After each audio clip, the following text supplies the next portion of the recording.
Good afternoon and welcome back to the special session of the North Carolina Court of Appeals today at Elon Law School in Greensboro. I want to thank again everyone for being such a great host.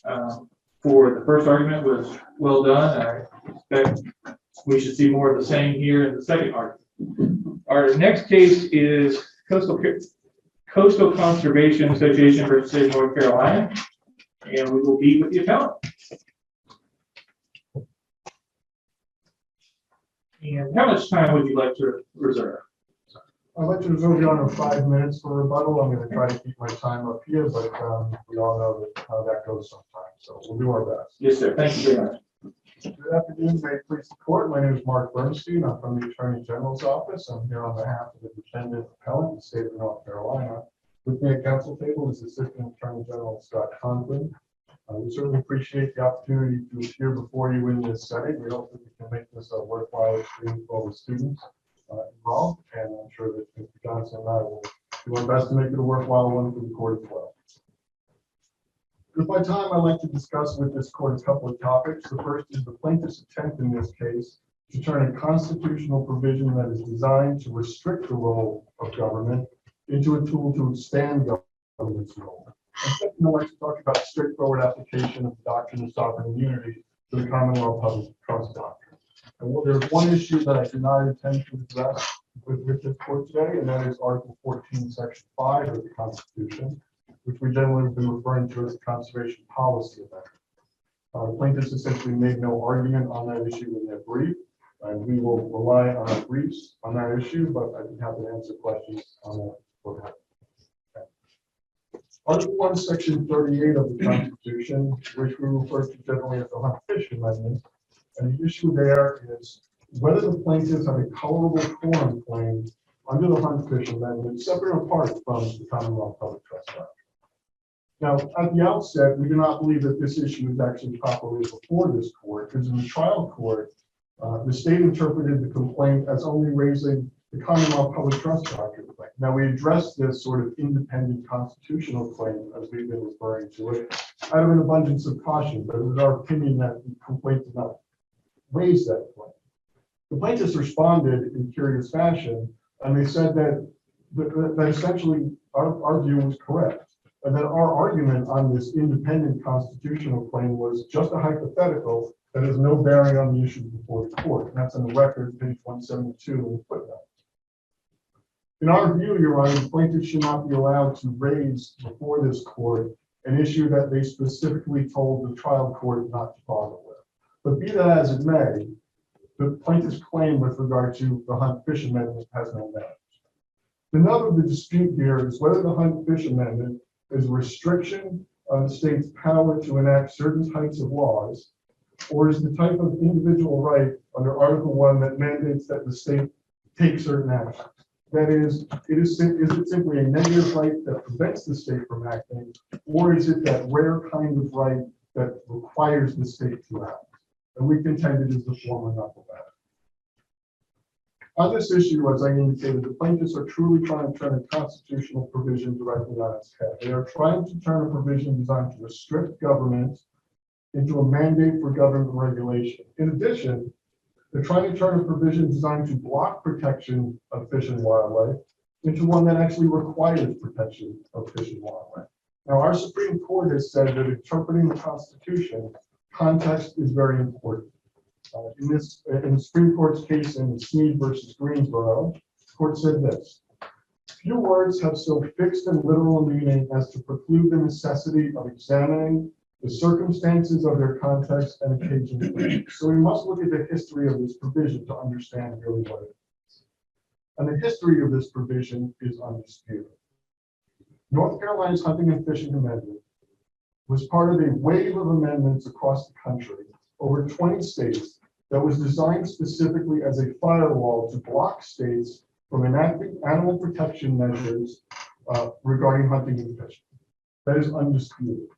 And North Carolina's Hunting and Fishing Amendment does that, and it does only that, and therefore it does not support the plaintiff's case. Even if we accept that that's the basis the legislature had in putting forth this amendment to the people of North Carolina, with the fact that this passed so overwhelmingly, as a constitutional amendment. Doesn't that say that that's not the only context that the people were voting on? So we should focus just on the language here, just because a potential small portion of the state really wanted it for this purpose. Well, here's this language we get to vote on, and we want this for everything that's in there, regardless of the limited purpose. Well, I would say to that the context of this case was in the public light when this provision was being considered. We have cited a number of examples in our brief of issues that were in the public light that dealt with potential restrictions or foretold potential restrictions on fishing and hunting. So it is entirely possible, and we would contend likely probable, that this was the issue that the people were voting on. But it doesn't matter, because the language of the article, the language of this provision tells us exactly what it means. And for this, Your Honor, I'd ask that you turn to page 21 of the plaintiff's brief, because there's important language on that brief that I want to discuss. On that page, you will see set forth the NRA model amendment and North Carolina's constitutional amendment side by side. And this is important because of what the plaintiffs have said about the NRA amendment. The NRA model amendment, the plaintiffs say, would have only imposed restrictions on the state's enactment of laws. That is, in their view, the NRA amendment only is that sort of negative prohibition against state action. It's not the affirmative requirement to act that they need to support their case. So if the North Carolina amendment is to provide the plaintiffs with what they need, it has to have something in it that is different and separate and apart from what the NRA amendment has. And for that, they point to 4 words. Those 4 words are shall be forever preserved. And you'll see those, if you're looking at page 21, you'll see those highlighted on the right-hand side of the page under the North Carolina constitutional amendment. So the question with these 4 words is that they don't answer the question the plaintiffs need to answer. These 4 words say, shall be forever preserved. The question is, what shall be forever preserved? Unfortunately for us, the constitutional amendment that is in our Constitution answers that. It says the right of the people to hunt, fish, and harvest wildlife shall be forever preserved. So what do we make of that? Well, the language right to hunt, fish, and harvest wildlife is directly in the NRA model amendment. The NRA model amendment that the plaintiffs have already conceded only states a negative right. That right, the right to hunt, fish, and harvest wildlife, according to us and according to the plaintiffs, is only the negative right, the prohibition on state action, and not the affirmative right that the plaintiffs need in this. So what shall be forever preserved is the restriction on government from government interfering with hunting and fishing, not a mandate for the state to make sure that there are sufficient fish of a certain stock for the plaintiffs to actually fish. So one of the things I'm struggling with analytically in this case is we're in a pretty preliminary posture here, right? We're talking about whether or not the state is entitled to sovereign immunity, right? Immunity from being sued at all, from even having to show up in court to defend this lawsuit. But analytically, what I'm hearing is almost that we have to go through a merits analysis as to whether or not the constitutional amendment applies, whether or not, what is the scope of the public trust doctrine? What is the scope of the conservation amendment? What is, in order to determine, do the plaintiffs have a valid claim first to determine whether there's sovereign immunity? That seems to be kind of at odds with this concept that we shouldn't even have to get to a merits analysis to decide a sovereign immunity analysis. Mm-hmm. And with the standard that really what we're looking for is have the plaintiffs alleged either a waiver or exception to sovereign immunity sufficient to get past this sort of motion to dismiss stage. Well, the plaintiffs, I don't think the plaintiffs dispute that you have to at least talk about whether there is a colorable claim under the Constitution to get past sovereign immunity. That's how they set this forth in the brief. But we only have to look to this court's opinions to resolve that issue. In this court's opinion in the Doe case in 2012, and then again in the Kaminsky case in 2020, said that when there's a constitutional claim alleged, a quorum type claim, which is what the plaintiffs are alleging in some respects, we do have to look to the merits to whether there is a valid claim, because if we don't, then it would just allow any claimant to present an otherwise immune claim as a constitutional claim to do an end run around sovereign immunity. And that is exactly what those two cases say. And in fact, that is exactly what we believe is going on in this case, that this is just essentially a relabeling of a common law public trust claim to escape sovereign immunity. But the end result of those two cases, the Doe and the Dominski case, was that we have to look at least some respects at the merits in order to prevent this type of end run around the common law that might occur. So moving on in the constitutional amendment actually has some very interesting language farther down, and that is a reservation of authority. And this reservation of authority, you can follow along on page 21 again in the plaintiff's briefs. It says there is authority reserved to the General Assembly to enact laws to promote wildlife conservation and management and preserve the future of hunting and fishing. Now, there's a couple of interesting things about this language. The first is, this is exactly what the plaintiffs want the General Assembly and the executive branch to do for them. They want the state to enact laws and rules to promote wildlife conservation and preserve the future of hunting and fishing. And clearly the drafters of this amendment foresaw that those types of things might come up in the future. These types of laws might be needed. And so the resolution of that by the drafters of this amendment was to reserve that authority to the General Assembly and to the executive branch, not to mandate that it be used. This could easily be rewritten into a mandate to say the General Assembly shall do X or the governor's office shall do X, but it's not written that way. It's written that there is a right and there is reserved to the General Assembly a technique for overriding that right. And it's just a reservation of authority. It is not a mandate to act.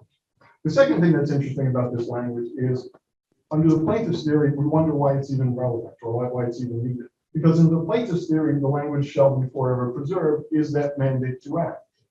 Why on earth would someone have intended that the mandate to act in a first sentence, and then in the second sentence say, but there's reserved authority to do that? That seems duplicative to us, and it doesn't seem like a sensible way to draft something. And in fact, the state exercises that reserve authority all the time. There are bag limits on fishing, there are seasonal restrictions, there are deer restrictions, and all sorts of things. And if this was the sort of case where a plaintiff came in and said, well, this restriction does not fit comfortably within the requirement to promote wildlife conservation, it was for some other purpose, that might state a valid quorum claim under this amendment. But that's not what we have here. What we have here is much, much more invasive to the General Assembly as the executive branch, and that is an attempt to create a mandate for those branches to act, and an enforceable one. Now, we know what those types of mandates look like because they appear in our Constitution and other places. And there's been some talk in the briefs about the right to education. And in the Dominski case, which is the same case I referred to, in the Supreme Court, when that case went to the Supreme Court found that the right to education includes a right to have the state protect a student from a third party interfering with that right to education. For example, through bullying or intimidation, that the state has to make a comfortable environment for learning and has to prevent those third parties from interfering with that right. That is exactly analogous to what the plaintiffs want to happen here. They want their right to fish to be protected from the interference by third parties, namely commercial fishing interests. Well, let me ask that. This is the language in that portion of the Constitution related to education. In this portion, Article 1, Section 38, that the shall be forever preserved. What are the other potential examples of where our Constitution uses affirmative language like that? Well, he's creating an affirmative duty. Sure. Well, we can look at Article 9, Section 2, which is usually cited in tandem with Article 1, Section 15. Article 9, Section 2 says, the General Assembly shall provide for a general and uniform system of free public schools, where an equal opportunity shall be provided for all students. And in the Dominski case, the court said it's Article 1, Section 15 and Article 9, Section 2, taken together, their word, taken together, that create this affirmative obligation to protect that right against third parties. Because there is language there that says what the General Assembly shall do. And there's plenty of places elsewhere in the Constitution for, I think in the victims, the one that comes to mind is the Victims' Rights Amendment, which is one Section 39, which specifically says the General Assembly shall do their extent. And in fact, in Article 14, Section 5, in the second paragraph where it talks about the State Nature and Historic Preserve, there is a mandate that the state shall enact procedures or institute procedures that deal with how land comes in and out of the State Nature and Historic Preserve. So there are many examples. These are just a few. And we've at least interpreted that, whether we consider it to be dicta or part of the holding, to mean there was an affirmative duty to protect, correct? In Richardson? In the Dominski case, there was an affirmative duty to protect students from interference by third parties. That was the whole point of the Dominski case. Sorry, I'm talking about regarding Richardson analysis of Article 14, Section 5, the conservation of the internet. In the rich, no, is your question, did the state hold that? I think there's dispute as to whether that was a holding or the Richardson case was a case that involved an eminent domain action by the town of Nags Head, I believe. And in that case, there was initially a question about what land was taken or what land could be taken. And the resolution of that case before the Court of Appeals was that the town had waived any argument with regard to the public trust doctrine, was stopped from raising arguments under the public trust doctrine separately, and that the trial court could not even raise those issues on its own in its judgment, not of some paper dicta. So there were a number of reasons. So the only real live issue in that case was an evidentiary issue regarding expert witnesses. And that case did not even involve the state, so it could not have litigated the state's rights at issue there. So we would submit that the language that was raised in that regarding Article 14, Section 5 and the public trust doctrine was sort of textbook dictum. It really was about an issue that the court clearly resolved on 3 separate procedural grounds before even getting to those issues. In any event, after that case was resolved, the next case along the line was the Duke Energy versus Kaiser case, and in that case, the court clearly said that the public trust doctrine is a common law doctrine. So we think that certainly states the cause that it is a common law doctrine. So how do you address the argument raised by in one of the amicus briefs, in particular, Sound Rivers and the North Carolina Wildlife Federation, that in the hunting and fishing amendment, the 2018 amendment, that talks about shall be preserved for the public good, I think it's the language, shall be preserved for the public good. That there's no daylight between public good and public trust, and so therefore that amendment sort of incorporates this concept of the public trust doctrine. We would seriously push back against that. I think when courts when legislatures and constitutional amendments intend to incorporate the public trust doctrine, they do so much more explicitly. We could cite a memorandum of additional authority citing constitutional provisions from Pennsylvania and Hawaii that are explicit in that regard. But we only have to look at what's in the record, because in 1972, when the state was actually looking at conservation, was actually looking at the types of issues that really dovetail with the public trust doctrine, the first iteration of that document, the first iteration of the conservation policy amendment, actually explicitly referenced trust principles.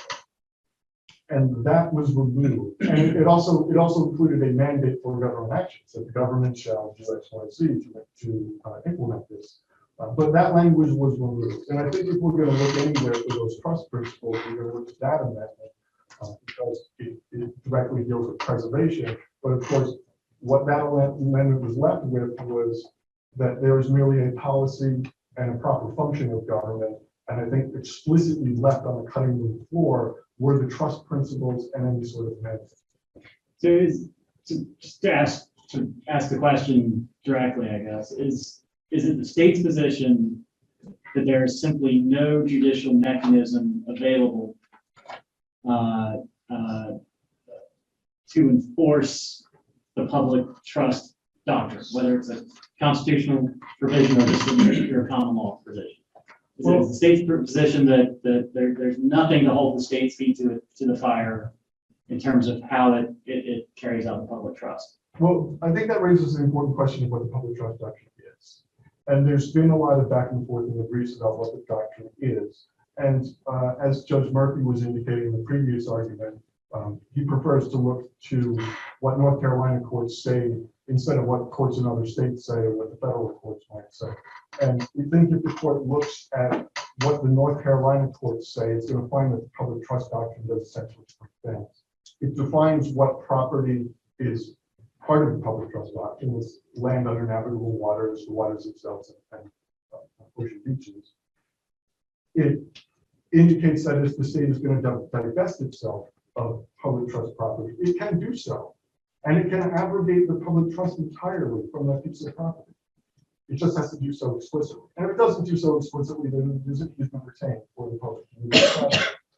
And third, it holds that an individual cannot create an exclusive right for themselves in a public trust property.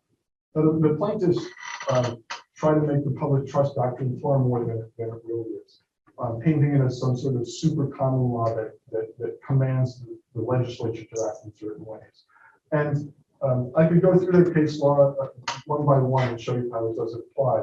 And I'm going to do that in a second if necessary. But getting to your question, understood in that context that that's what the public trust doctrine is. It's a doctrine about land ownership and access. If a plaintiff or a party was being denied access to a piece of public trust property, that plaintiff, we believe, would have an action against the party directly who was denying access. If you have a mountain stream, and it's a navigable stream, and someone wants to kayak that stream, and someone put a rope across that stream, and that's been done before. You've heard about those. It's a violation of the public trust doctrine. And that person could, if they knew who put that rope up, could sue that person directly. They don't have to sue us to force us to do anything. That's how this doctrine is enforced. And I think it's probably important to address plaintiff's case law with regard to this, because we understand there is some confusion about what the public trust doctrine is and what it means. And the plaintiffs rely on a few cases from this state. They rely on a few cases from other states. The primary cases they rely on the Shepherd's Point Land Company case and the State Ex Rel Laura versus Pringle case. Both Supreme Court cases. And unfortunately for the plaintiffs, the concept from those cases that they rely on, that the state can allegedly not abrogate its public trust right, was explicitly overruled in the Supreme Court's Watson case in 1910. They also cite the Illinois Central case. That's the United States Supreme Court case that's generally considered the sort of lodestar public trust doctrine. Our Supreme Court in Watson, the holding in that case was expressly contradictory to the holding of the Illinois Central case by the U.S. Supreme Court. Not only that, the North Carolina Supreme Court went out of its way to drop this footnote.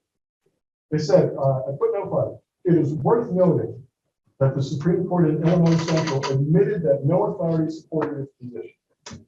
More importantly, again, the Supreme Court, that case did not involve North Carolina law. So here's the Supreme Court, our Supreme Court, saying Illinois Central is not the law in this area. The plaintiffs also cite the Gear case from the U.S. Supreme Court. Well, the Gear case has been cited by North Carolina courts twice in its entire history. It's a case from the mid-1800s. So it's cited by the North Carolina courts twice, and it hasn't been cited in the North Carolina courts in over 100 years. And it has never been cited in the North Carolina courts with the proposition that the plaintiffs pitch it to you. Finally, there's the Canuck case. This is an out-of-state case. The plaintiffs pitch it as a persuasive authority.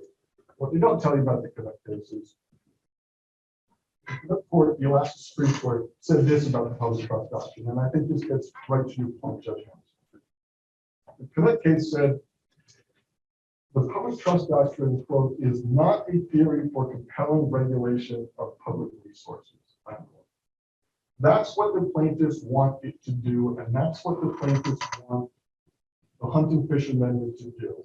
And there's simply no evidence on the law in any of the cases they cite or in any of the language of that Hunt and Fish Amendment that any of these authorities do what the plaintiffs want them to do. I want to go back to something you said about how we need to look to see what the General Assembly meant when they put the constitutional amendment on the ballot. And, the constitutional amendment is clear that it says that people have a constitutional right to hunt, fish, and harvest wildlife, subject only to the laws enacted by the General Assembly and rules pursuant to authority granted by the General Assembly to 1, promote wildlife conservation and management, and 2, to preserve the future of hunting and fishing. Wouldn't that sort of insinuate that the General Assembly believes there's a duty to promote wildlife conservation and management and to preserve the future of hunting and fishing?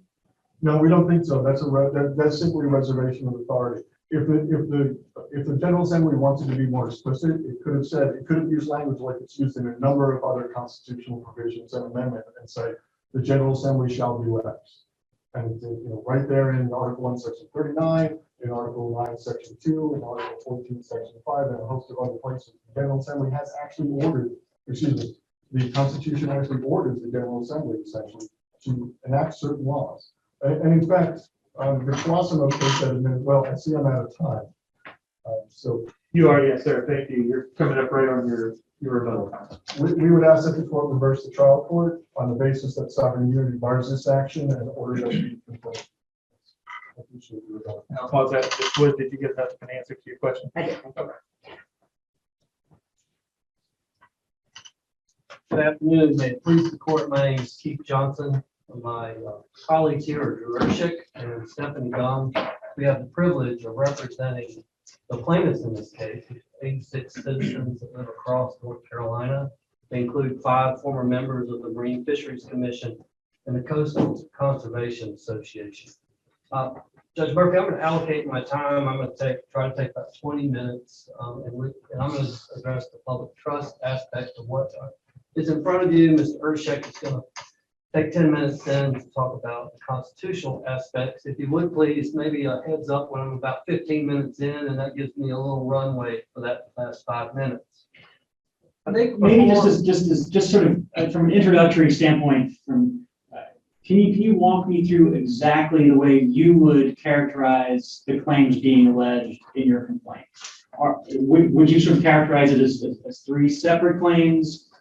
Public trust claim, conservation claim, hunt and fish claim, or is it more one sort of overarching claim? I guess. How would you characterize this specific claims? there's one cause of action. The legal basis for that cause of action is 2 separate bodies of law. One is the constitutional dimension. The second is the public trust.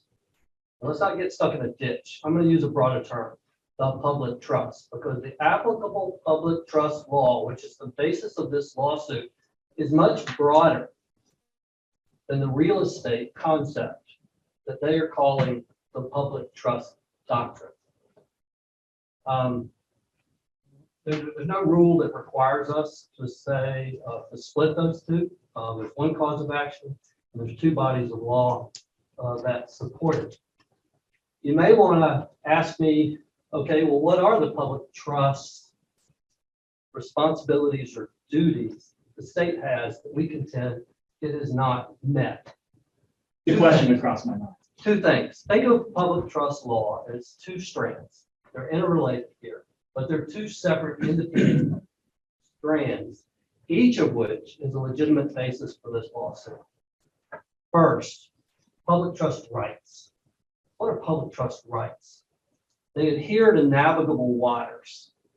Navigable waters at the coast, but also in our inland waters of submerged lands owned by the state, and those public trust rights, which go back to Roman law, right, are that we as citizens of this state have inherent rights to access those waters, to swim, navigate, fish, whatever recreational activities we want to do. Those are inherent rights being a citizen.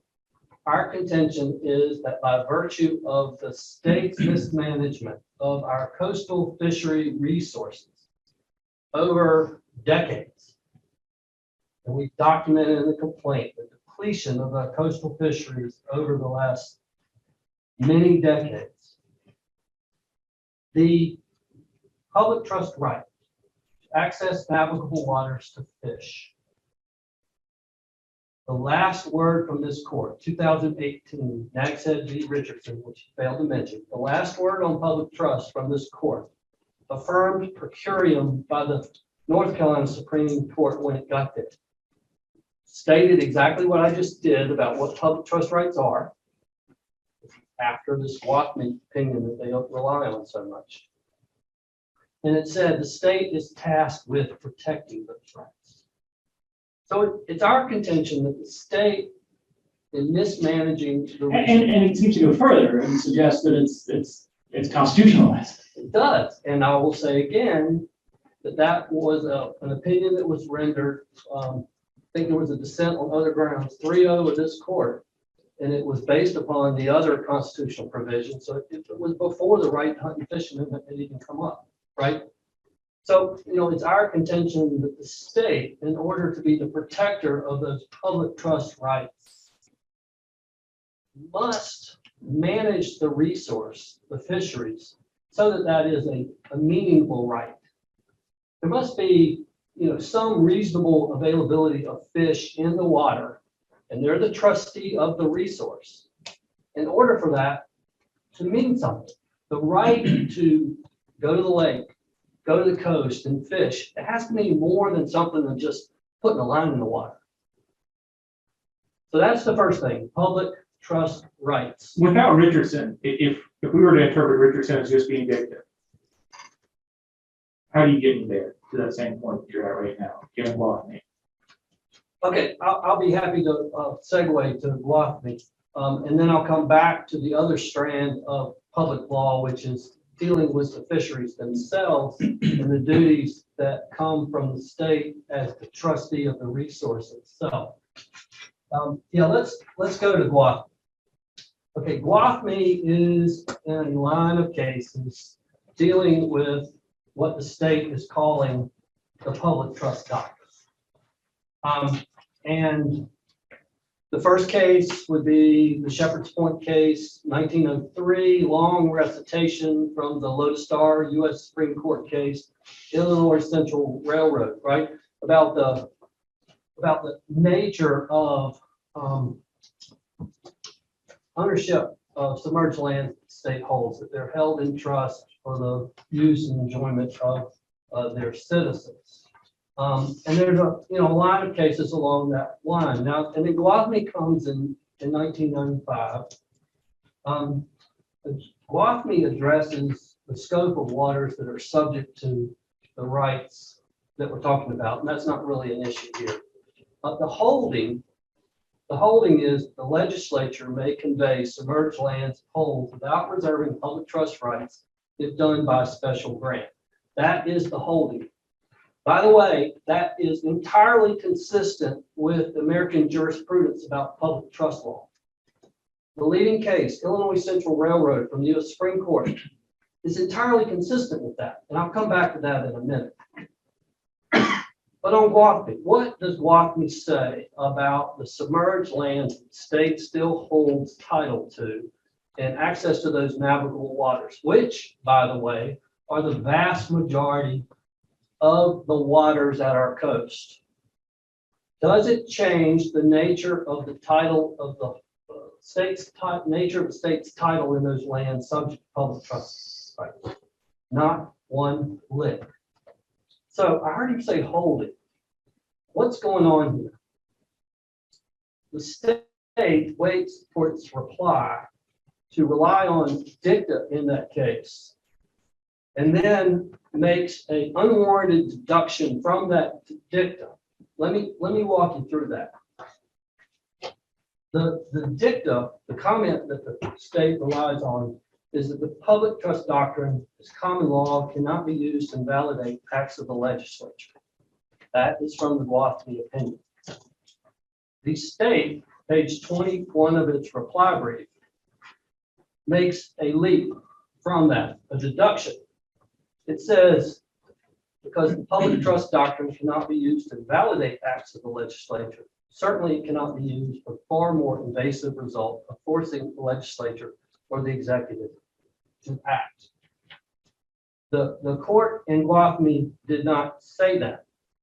Now, if the court in Guafmi had said that, that would have resulted in significant change in public trust rights.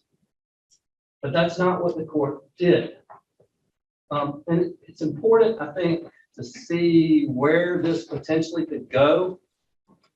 The public trust doctrine has only been a problem in real estate transactions for states when they try to do wholesale conveyance. In Guafmi, we got a couple of remote marshlands. No impact on navigability in the sale of those lands. What happened in that Illinois Central Railroad case was the state of Illinois sold to the railroad company the entirety, 1 mile wide, 1 mile out into Lake Michigan, free of public trust rights, the entirety of the Chicago downtown district. It had seller's remorse, went to court, and what the court said was, that's too big.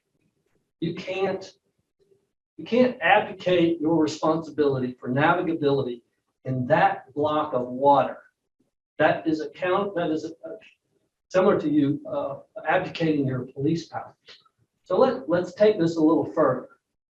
What I hear the state of North Carolina telling us, boating season is coming up, right? Everyone's about to head out to the lake, to the coast, whether you have a boat or not, swim, whatever. The state of North Carolina, by that deduction that they want you to adopt, is saying that the legislature, by special grant, could basically convey all of some of our inland lakes to a concessionaire. So the citizens, us, who used to go to that lake and enjoy the lake, by virtue of being citizens, we now have to pay for that privilege. Not reviewable in court. To answer your question, when you get through all of the unprecedented arguments they're making here, they are saying public trust is meaningless, that there is no role for the court to review what they do with respect to our public trust rights, or what they do as a trustee of our fish and wildlife. Whatever they do, it is not reviewable. Let me give you another example. Pamlico Sound features very prominently in our complaint because it's the waters where unconscionable amounts of finfish are lost as bycatch due to trawling. The numbers are close to 1 billion a year that the state tolerates. According to them, they could simply privatize Pamlico Sound, legislature by special grant, convey the entirety of Pamlico Sound to the shrimp interests, and there would be no way anyone could review that in court. Well, talk me out of how Guafmi doesn't really say that. When I look at this language the state has suggested, regardless of how public trust doctrine is usually thought about, that's what our Supreme Court seems to have said to me. As much as I wouldn't have voted in favor of that type of opinion, that's what they said. And we can't really do anything about that on this court. So I guess my question is, I see it as giving this alienability to the General Assembly. And if along with that alienability, if that rests with the state, then there's no real remainder left with people. To which point the people wouldn't have an ability to raise essentially waste as an issue. So if there's alienability and no remainder right or reversion right or anything like that remaining with the people, if there's full alienability in Guafmi, aren't we stuck saying there's no action for waste? No, I don't think so. I think if the intent of the Justice Mitchell in writing that opinion was to essentially neuter public trust rights and make them subject to the plenary authority of the state, he would have done it in a much more direct fashion. And again, it's it's a deduction that is coming from dicta, I would submit. Furthermore, if that was the case, Judge Murphy, why in 2018, Nags Head v. Richardson, the last case on this, again, Court of Appeals affirmed per curiam, where the court reaffirms that public trust rights exist and says the state has a duty to protect those rights, period, no qualification. No one at that point was reading Guafni the way they are asking you to read it. And the intent is obvious. Let me say this. I mean, and you can read our brief on this. The public trust right, Doc, the public trust rights go to more than fisheries, or they go to our relationship as citizens with our state. These are inherent rights in citizenship.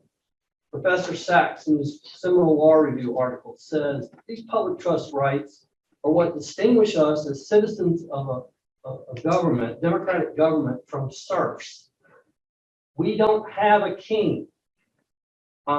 These are inherent rights that belong to us that were reaffirmed in the last word from our appellate courts in Nags Head v. Richardson. Now, let me say two other things about Guafni. What does Guafni, we're here on immunity. What does Guafni say about immunity? Zip. Nothing. And that sort of leads into my question, looking at the public trust doctrine as a common law doctrine. Let's look at it from that standpoint, setting aside the constitutional piece. What do you point to? What authority do you point to say that sovereign immunity does not apply specifically to a public trust type? Okay. Issue of first impression here in front of you.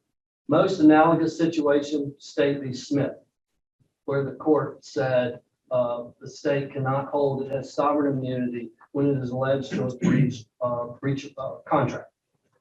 To allow that would be to sanction judicial tyranny, right? That's the most analogous. And what we contend It's almost a breach of fiduciary duty claim in this. it's deeper. What are we talking about here? I mean, we're public trust. I mean, it's DNA law. It's the chalkboard on which our constitutions were written. It predates the inception of the state of North Carolina.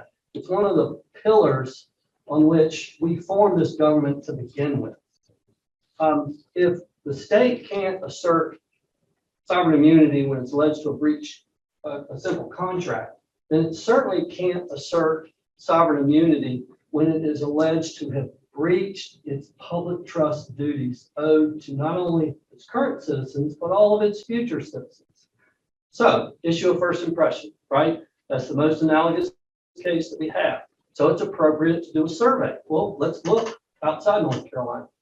What do we see? Public trust cases, what's happening when sovereign immunity is raised? Well, interesting thing. Because the state can't abdicate its responsibilities under the public trust, when you do that survey, how many cases do you find where state even asserted sovereign immunity? One, the Canuck case. Only one time before that the state was even raised it, and it was rejected in that case. So here's my one of my bottom line points. They're asking you to do something that no court in the history of our nation has done, which is when the state is alleged to have violated public trust obligations, to hold that it can assert its sovereign immunity. No court in the history of the country has done that. And if you do that, then public trust is rendered meaningless. I didn't really hear him answer your question, but that is the bottom line with them. Now, let me segue over now to the other strand. You've got just under 3 minutes left in your portion. I don't know if you saw my 5 minutes a little while ago. But Great, I can do this in 3 minutes. The other strand is Stewart, this court's decision, 1979. State holds our wildlife in trust for the benefit of its people. Supreme Court said the same thing regarding oysters in the Cradle case. This creeps into our statutes. 113, 131. Estuarine marine resources belong to all the people. Certain executive agencies are the trustees of that. So now I'm just focused on the fish themselves, right? I've gone away from public trust rights. The fact that the state holds these resources, these fisheries in trust, has to mean something. It has to mean that there are trust responsibilities with respect to how it manages the fisheries, protects them from overexploitation and undue waste, protects the resource from what the state is able to control. And it flows from the US v. Gear case that we cite, US Supreme Court, said the same thing. You know, our fish and wildlife are held in trust by our states, and hence, by implication, it is the duty of the state to enact such laws as are necessary to protect and preserve the trust resource. You don't have to be a lawyer to understand the trust concept here. And it's critical to note that the beneficiaries of that trust are not just us, but it's our children and our grandchildren. The point of the public trust is to ensure that there is a sustainable resource that we hand to the next legislature and the next generations. And you see in our complaint with respect to our coastal fisheries, snapshot, what do we have right now? We got an empty tank. We have allowed such a degree of exploitation of the resource that there's barely anything to hand to the next generation. So what does the state say in response to this? And then I'll conclude. They get pretty lawyerly on this. They say in their brief, page 25, well, State v. Stewart identified the state's wildlife populations held by the state in trust. The court never mentioned public trust doctrine, so it doesn't apply. They're playing a shell game with us. Again, I said there's two strands of public trust law here. And I said, well, it just doesn't apply over here. But if you read US v. Gear, if you read the Stewart opinion, you will understand that the applicable public trust law that is the subject and the body, the basis of this lawsuit is broader than the real estate concept that they are calling the public trust doctrine. There are just a host of unprecedented arguments that they are trying to make here. And we ask, well, let Mr. Erdeshek bring it home. Thank you. Thanks, sir. Good afternoon. My clock's showing you right about 9 minutes. We'll give a little flexibility on that as we go. Thank you so much, Judge Murphy. And good afternoon, Your Honors. And Drew Erdeshek for the plaintiffs. Judge Murphy, if you'd be so kind as to maybe give me a 2-minute warning. I want to start, Judge Wood, with your question and then move to Judge Murphy's question, because I think that those two questions asked of opposing counsel really get at the heart at what the constitutional issue is.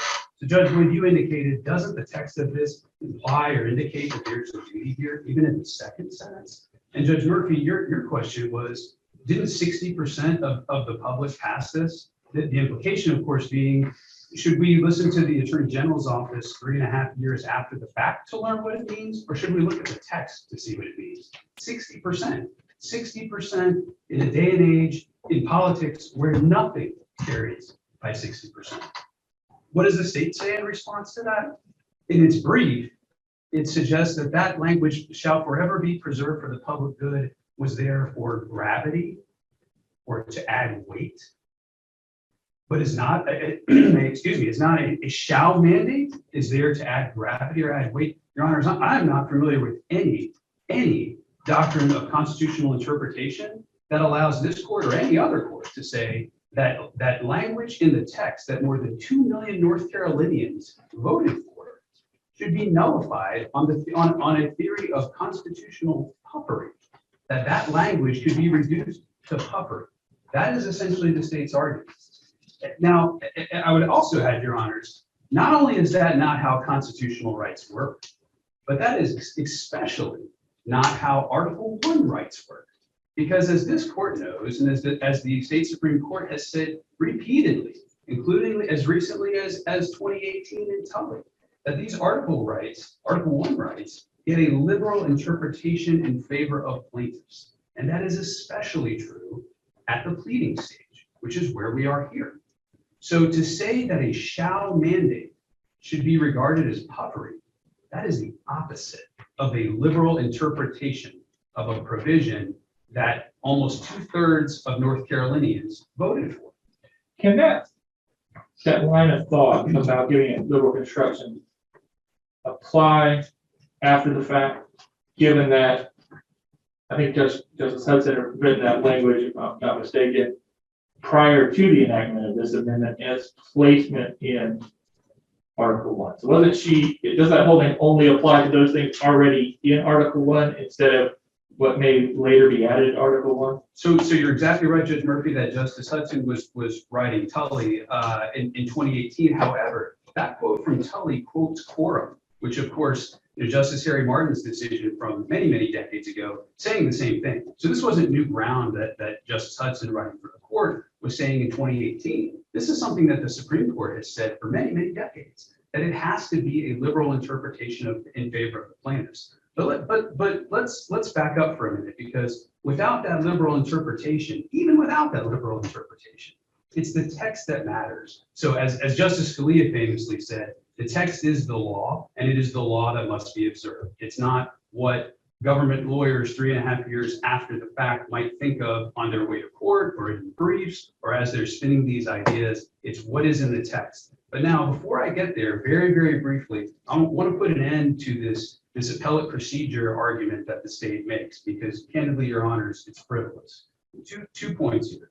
The first is, we are making the same, the state said we didn't even bother with this argument in front of the trial court. Your Honors, I'd urge you to take a look at pages 51 through 72 of the transcript. Nearly 20-30 minutes of argument. And if that argument looks familiar, it's because it's the same argument that we made in our brief to this court and that you're going to hear from me today. So the very same argument, that my opening words to the trial court were that the court should focus its analysis on the text of Article 1, Section 38, because it's the, quote, most important factor here on page 51. And for 20 minutes, I give that argument. But here's a more fundamental reason that I know Your Honors will appreciate as appellate procedure, folks, which is that we're the appellee. We're not the appellant. So we have no preservation duty. We're not subject to appellate rule 10.1. It doesn't apply. Of course, as this court knows, the only doctrine we're subject to is the right for any reason doctrine. So we just have to be able to point to something in the record suggesting that there's even a smidgen of record support for this court to latch onto. But here that's easy, because there's 20-30 minutes of argument in the trial court for the court to latch onto. And the hypothetical statement that we made in a footnote is completely taken out of context, even on its face. We're responding to what the state said about whether we had 2 claims instead of 1 claim. Of course, we have 1 cause of action. Our standard review here is de novo. It is de novo. And then did the trial court below give any particular reason for its ruling, or was it pretty standard, as I recall, pretty standard motion denied kind of? Correct, Judge Hanson. So this is the epitome of right for any reason doctrine. But again, those analyses collapse because this is exactly what we argued before the trial court. So let's look at that argument. Let's look at the text. So the text does 3 things, and we've hit them now ad nauseum. But first, it establishes a right of the people to harvest wildlife, and we know that wildlife means fish. Whether it's a textualist interpretation, whether it's just common sense, that last sentence of the amendment makes clear that we're talking about harvesting fish. The second sentence, as Judge Wood indicated correctly, clarifies that the people's right to fish is subject only to laws that preserve the right to fish and harvest fish, which only further indicates that the General Assembly has a duty and the executive branch has a duty. And lastly, it prioritizes the public's right to fish and harvest fish over other means of managing fisheries. So, and then again, the only thing left for the court, as Judge Hampton has indicated, this is a narrow issue of sovereign immunity. This doesn't require a full-blown merits analysis. We're not putting on evidence here. We're at the early stages of the case. So rather than a merits analysis, the court simply looks, as Dominski teaches, were there sufficient allegations? And this is not a haphazard complaint that was put together in an hour. There's 113 pages of factual allegations based on the state's own data showing that the state is in a class of one, with colossal failures of the first magnitude based on its own data. So it's not even close. And that leads me, Your Honor, to the two arguments that the state makes. The first is, again, that the shall mandate to preserve for the public good is there for gravity or weight. Again, there's no such thing as the constitutional puffery doctrine. And think for a minute, if there was, what would happen to our other venerated rights in Article 1? The right to religious freedom, the right to bear arms. If we could re-envision those rights and say that certain words are mere puffery, just imagine where that would get us. Secondly, this court in Richardson, as Judge Hampson indicated, said that the state is tasked with protecting. That's a synonym for preserving. And that was in 2018, affirmed by a unanimous Supreme Court in 2019. And that was before Article 1, Section 38 was even adopted. So does anybody actually think that if the state was tasked pursuant to the Constitution with protecting trust rights in in July of 2018, before in November 18, more than 2 million North Carolinians voted for this amendment, does anybody think that somehow the state was relieved of that duty when the language in Article 1, Section 38 says shall forever be preserved for the public good? That makes no sense. And lastly, this is critical. Even if this court were to buy everything that the state is selling on this provision, there's something that the state overlooks. And that is, with this negative right, positive right, encroachment versus affirmative obligation, even if the court were to say that shall mandate should be reduced to rubble, the state overlooks the fact that the state is taking these affirmative acts, this action that is not just simply standing by, but is taking action that is causing perhaps the most, or at least one of the most problematic aspects in this case, which is unattended gillnet. That's on pages 164 to 183 of our complaint, that the state is going out and actively renewing this permit, which, but for this incidental take permit, the Endangered Species Act would have effectively eliminated unattended gillnetting in North Carolina. So the state is taking that act.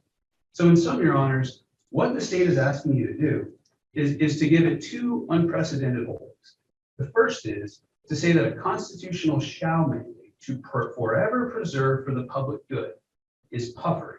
So it doesn't require anything of the sovereign. In other words, that the Constitution doesn't apply to the king. The second thing that the state wants you to do after you're done holding that is to be the first court in American history to hold that the state has sovereign immunity from the public trust doctrine. And not just any state in the union, but again, a state that, as alleged in a 113-page complaint, is in a class of one because of fisheries failures of the first magnitude. That it's completely unreviewable. Because why? Because the king can do no wrong. So the Constitution doesn't apply to the king, and furthermore, the king can do no wrong. Let me ask one follow-up question real quick and give you a chance to respond. Assuming we were to agree with you regarding the shall be preserved work similar to the guarding of the educational rights in Article 1, Section 15, what do we do with the fact that the Supreme Court said you also have to use Article 9, Section 2 to find this affirmative duty on the part of the state? Article 1, Section 15 is good enough on its own. Well, two responses to that, Judge Murphy. So the court didn't say in the education law cases that somehow that's a condition precedent for any type of affirmative obligation on the state. That of course would not make any sense. That's not the court's holding. The court, I can imagine any number of possibilities, I'm sure the court can, where the people of North Carolina could ratify an amendment just like this one and say, you shall forever preserve. There's no doctrine that I'm aware of that says you need a second amendment, let me say another amendment that is doing the same thing, or a third amendment that does the same thing, or a fourth amendment. I mean, there's no doctrine of double amendments and then that somehow gives force. And the law is that the text is what matters and every word of the text must be given effect. The second answer, and I'll conclude with this, Judge Murphy, is that sentence says shall be forever preserved for the public good. And every verb has to have an actor. And so the question is, who's going to do it? Who's going to forever preserve this for the public good? If not the state, then who? They're the resource trustee. And that question we've asked the state throughout this entire litigation. And there's been no answer to that question. And I guarantee the court that when I sit down today and yield the rest of my time to my friends from the AG's office, that there will not be any answer forthcoming. So we'd ask that you affirm the trial court. Thank you very much. We'll go back to the state and I'll give you all an extra 2 minutes, so you'll have 7 minutes to listen now. I'll leave that clock there because I know I'll run long, so it really doesn't matter what it says. Mr. Erdősek said that we have no answer to that question, and he was absolutely wrong. He said they've asked it a number of times and we've never answered it. We answered it explicitly in our brief. The state's the right, if properly understood, and this is the question the plaintiffs don't want to answer. What is it that shall be forever preserved? It ain't fish. They could have said that real easily in the Constitution. They have to protect the resource. In fact, they started to say that in 1972, in Article 14, Section 5. The original draft said, protect the fish. And that law to protect the resource. And that mandate was dropped. And it'd be remarkable if that mandate came back in this language that says a right to hunt and fish shall be forever preserved. It is a right to hunt and fish, which means that you say, and this is consistent with what all of Article 1 is about. We want to talk about the lofty principles about what Article 1 is about. What Article 1 is about is protecting individuals from encroachment on their rights by the government. The right to education stands as the lone outlier with regard to that, because there is, as you pointed out, Judge Murphy, specific language, and the Supreme Court didn't say you look at Article 1 separately from Article 9 with regard to that. It specifically said those two provisions, Article 1 and Article 9, taken together, create the mandate. So what is the state's obligation? The state's obligation is, like it is with regard to every other right in Article 1, is to not trample on the individual's liberties, to not enact laws that restrict them, except for specific purposes. So, for example, if there are bag limits, season limits, other restrictions, those things are restrictions on the right to fish. But the state can implement those because they are for conservation purposes. And if they're not, they can sue us over it. And they have a claim. But they do not have a claim simply to say the state shall do something because we disagree with a policy that the state has implemented. I note in your brief, and sorry, I can't jump to it immediately, you indicate these other provisions of the state constitution that you may just be mere puffery. Are there any holdings from our Supreme Court or our court ever holding that part of our state constitution was mere puffery?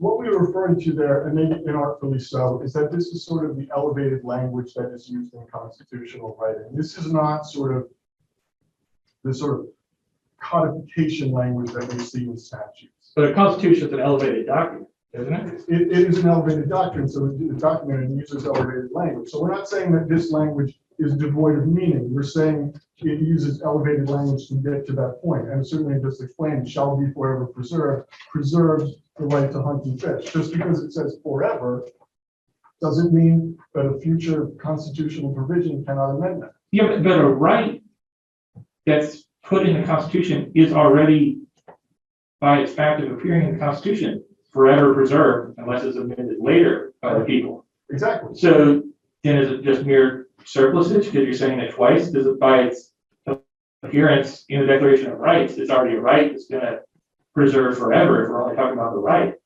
It is similar to the way that the word forever is used with regard to the separation of powers.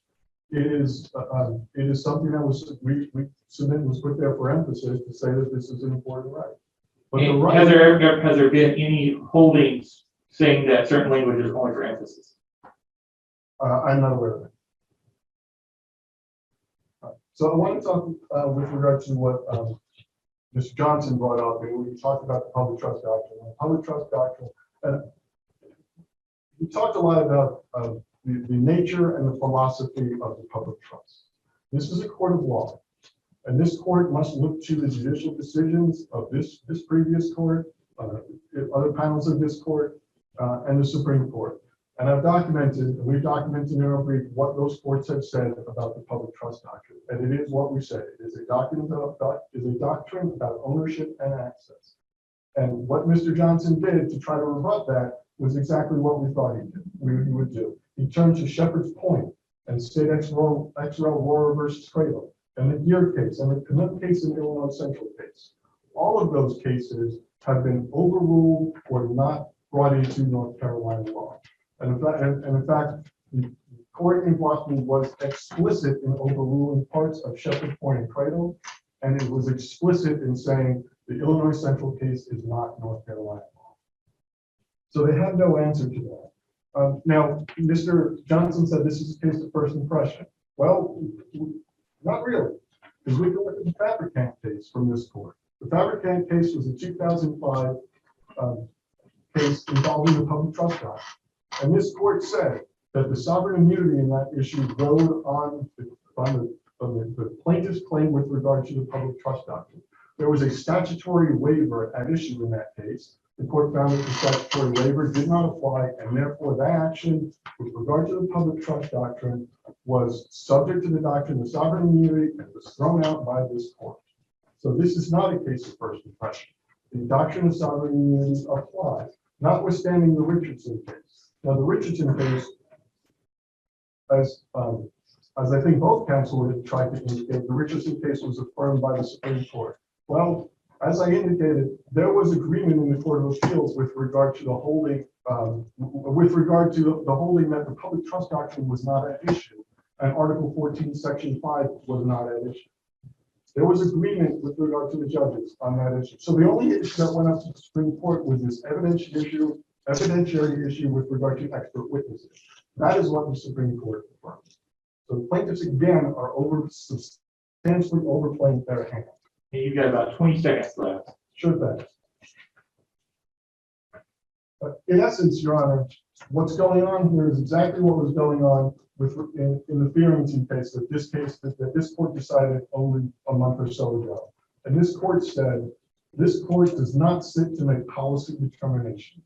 A citizen's best defense to what he sees as incompetent or corrupt policy judgments is to appeal to his fellow citizens and hold his government to account at the ballot box. This is a policy dispute, and a policy dispute doesn't become a legal dispute simply because a lot of people want it to be, or a lot of people are upset by it.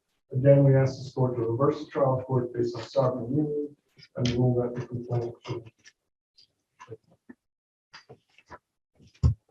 Thank you. Thank you, everyone, for your arguments today. Thank you to our host here at Elon Law School.